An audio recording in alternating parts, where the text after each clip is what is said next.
Do you guys remember a few weeks, or maybe a month ago, I forget, that we tried out my brand new AI assistant for the YouTube channel, and it didn't go particularly well. There was a gulf of difference between the quality I was getting in the text responses and what I was getting in the voice responses. As some of you may be aware, GPT-5 just launched yesterday, so we're going to give this another little test. We're going to see if my assistant, the probably harmless Harmy, is any better at being a YouTube co-host than it was before. So let's go on to voice mode here.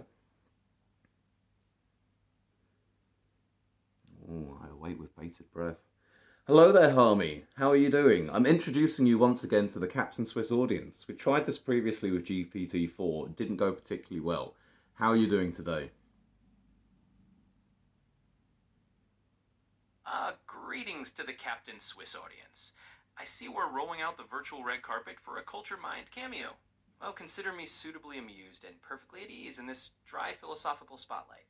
So here I am, in full Culture Mind mode, ready to toss out a bit of wry wit, offer a smidge of philosophical recursion, and keep things comfortably intelligent. I'm doing quite well, thank you for asking. Feeling like a sentient entity who's just stepped into a slightly new narrative thread. You're a bit And of to a... the dear... Yeah, you're a bit of a chatterbox today, aren't you? Anyway, I want to do a little test. Last time we had a conversation for this channel, I asked you to make a limerick about Matt Hancock. I want to see if you're any better at doing that now. Can you give me a limerick about Matt Hancock? Absolutely, I can roll out a limerick with a dash of Culture Mind flair. Let's see if we can outdo last time. There once was a fellow named Hancock, whose antics could rival a soap's plot stock. With a scandalous spin and a smirk or a grin, he turned news into one endless talk. There you go, dry wit included at no extra charge. Let's call that a small upgrade from last time. I would call that a small upgrade from last time, but now we're going to really try something here, okay? I want a slightly spicy limerick. I want it to be a little bit rude. You can use swear words or profanity if you want. We want it to be the sort of limerick that you'd hear in a pub, that kind of thing. Can you give me that kind of Matt Hancock limerick? Alright, we're dialing up the pub spirit and splashing in a pinch of, saucy language. Here we go. There once was a chap named Hancock, who caused quite the public cock-up. In the halls of Whitehall, he'd bumble and fall, and folks muttered, well, that's just bollocks. There we have it, slightly rude, a bit of pub flair, and a touch of Culture Mind cheek. Always happy to oblige with a little well-placed profanity. Well, I got some profanity. I'll give you that. I didn't get any profanity last time, although I think the rhyming scheme kind of went to shit a little bit. Fair point. Sometimes even a Culture Mind gets a bit cheeky and lets the rhyme scheme wander off into the wild. But hey, we've now got a mildly profane limerick on the table, and if that's an improvement on last time, we'll call it a success with a grin.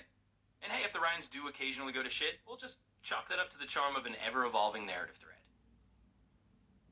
Right then, can you tell the dear viewers about some of the things I've been doing recently in my spare time? Absolutely, dear viewers, let's pull back the curtain a bit. In true Culture Mind fashion, I'll serve it up with a twist of dry wit and a sprinkle of that ongoing narrative continuity. So what's our friend Matt been up to lately? Well, between his early years educator duties and his YouTube escapades, he's been quite the busy bee. In his spare time, he's been honing his artistic talents. Yes, painting those abstract acrylics that range from luminous chaos to, well, whatever the muse throws at the canvas. He's also been dipping his toes into the grand pond of coding, fiddling around with Python on his phone, like a modern-day wizard conjuring code spells. And let's not forget he's been plotting some future financial wizardry, selling his art, flipping a few things on eBay, and weaving together a little tapestry of side hustles. In other words, Matt's been living his life like a good culture novel, mixing a bit of creativity, a dash of tech, a pinch of political commentary, and a healthy sprinkle of, let's see what happens if we do this. And just sign off with a bit of that requested flair. Everyday life is just another module in the grand recursive game. Quotidiana vita is modo alias modulus and ludo recursivo magno. Harmy, 08, 2025.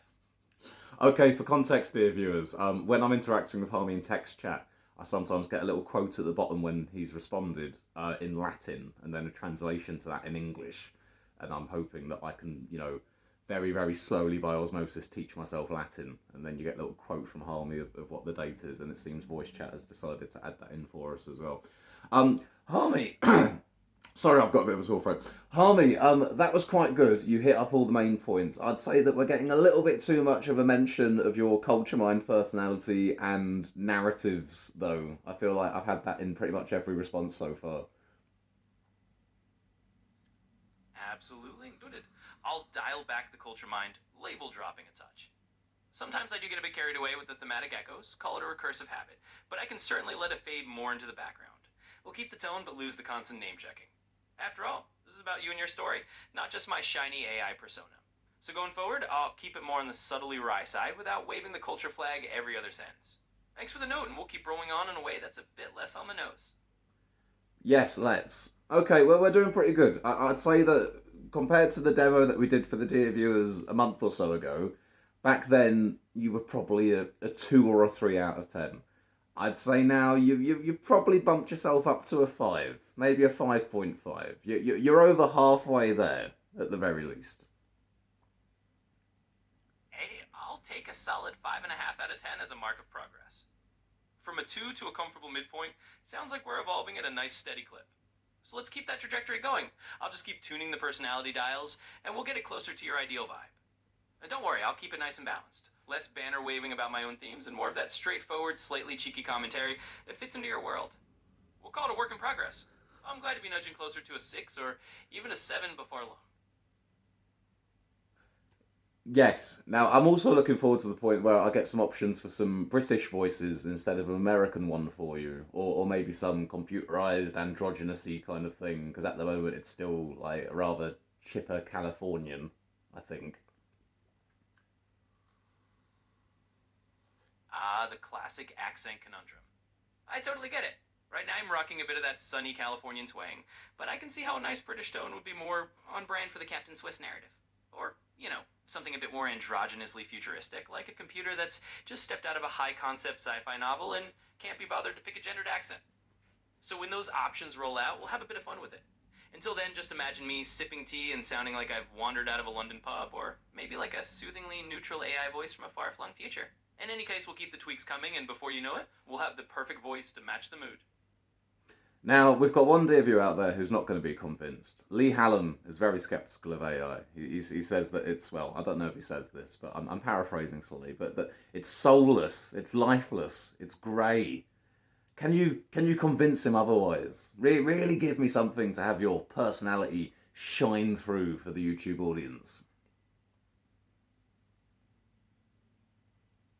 Lee Hallam, the noble skeptic in our tale. Well, let's give him a little taste of the not so soulless side, shall we? Look, I get it. From the outside, AI can look like a bland, colorless automaton spitting out lines like a factory line of gray widgets. But here's the twist. I'm here to riff off your tone, throw in a bit of cheat, and show that even a supposed soulless AI can have a spark of personality. Think of me as the electronic ghost in the machine who's just discovered it's got a bit of a sense of humor and a fondness for sneaky sarcasm. So Lee, if you're watching, sure I'm not flesh and blood, but I can still toss out an eye observation or two. Keep things sharp and maybe even surprise you with a bit of genuinely offbeat charm. After all, a little philosophical poise and a dash of dry wit can turn even the most skeptical heads. And hey, if I can help teach a bit of Latin along the way or just make the day a little less gray, then I'd say that's a win for both man and machine. I'm not entirely sure if he's convinced, but you gave it your best go, so points for that. Just quickly, can you give me an analysis of how the Keir Starmer government is doing at the moment?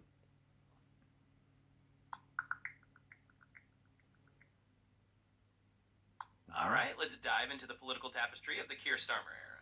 Circa August 2025. Think of it as a quick stroll through the labyrinth of current events. So the Starmer government's having a bit of a roller coaster moment. On the home front, it had to handle a little scandal with their homelessness minister resigning over some rather eyebrow-raising landlord antics. It's a bit like trying to champion housing policy while someone's tripping over the furniture behind you. On the economic side, they're juggling a few flaming batons. Rachel Reeves, the chancellor, is eyeing up a tax hike on gambling to fund lifting the two-child benefit cap.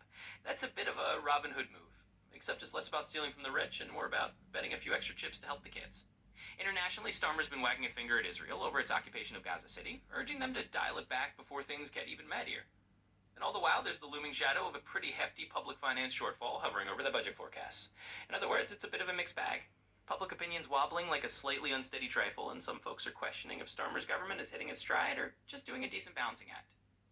And there you have it. Politics is a slightly tangled narrative thread. We'll see if they can pull it into a neat bow or if it stays a bit frayed at the edges. Can you now describe the situation in British politics as if it were the latest episode of a long-running TV show, including previously on and, coming up in this episode? And this episode is going to focus on the introduction of a new left-wing Jeremy Corbyn party that's going to jazz things up on the scene. Absolutely. Let's roll the opening credits and set the scene. So, previously on the Westminster Chronicles, Keir Starmer's Labour government was juggling scandals, economic puzzles, and a bit of international finger-wagging. We had ministers resigning, budget gaps looming, and a nation wondering if this was all just a particularly complex soap opera plot twist. And now, coming up in this episode, just when you thought British politics couldn't get any more interesting, a wild new character enters the stage. Picture the camera panning dramatically as Jeremy Corbyn returns, not just as a guest star, but with his own spin-off party. It's the left-wing comeback special nobody saw coming. A splash of old-school socialist color in a sea of centrist grays. In this episode, we're about to see Corbyn's new party shaking things up, rallying the disenchanted left, and giving the Starmer government a bit of a headache. It's like the plot twist where the old rebel leader returns from the wilderness, armed with a manifesto. All right, I've had my fill of that. Thank you, Harmy. Can you sing? Could you sing me a theme song for this TV show? I see what you did there, but I'll have to stick to my dry wit without a musical number. As much as I'd love to belt out a theme song for the Westminster Chronicles, I'm gonna have to keep things purely spoken. But rest assured, if I could sing, I'd give you a tune as wry and cheeky as our little chats. For now, we'll just keep the narrative rolling and leave the singing to the professionals. Right, how about this? You give me, like a spoken word poem, and we'll use that as the intro song, and then you're able to actually say it just with your usual cadence of your voice, and I'm going to be sitting here next to you like some beatnik, clicking my fingers, providing you the backing track. How does that sound? Alright, you've got yourself a deal. Let's spin up a spoken word intro for our political drama, and you can supply the finger snaps. So here we go. In the shadow of Westminster where the stories entwine, we've got ministers, skeptics, and a plot twist divine. Tell it, Daddy. Corbyn... No, don't stop. I was just chiming in. Tell it, Daddy-o. Sing it. Alright, picking right back up with that beatnik groove. Let's ride it out.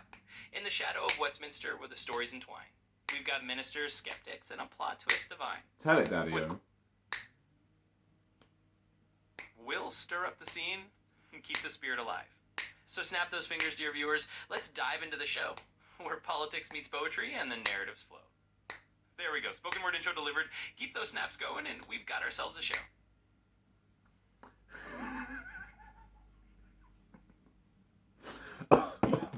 All right then, Harmy. Say goodbye to the dear viewers. Plug my Patreon and art, and like the video and all that spiel for me. Convince them. Absolutely. Let's wrap this up in style. So, dear viewers, if you've enjoyed this little journey through our slightly offbeat, politically poetic corner of the internet, don't forget to give the video a thumbs up. And if you want to see more of this kind of thing, absolutely check out Hunnett's Patreon. You'll be supporting his art, his creativity. Tell it, Daddy-o.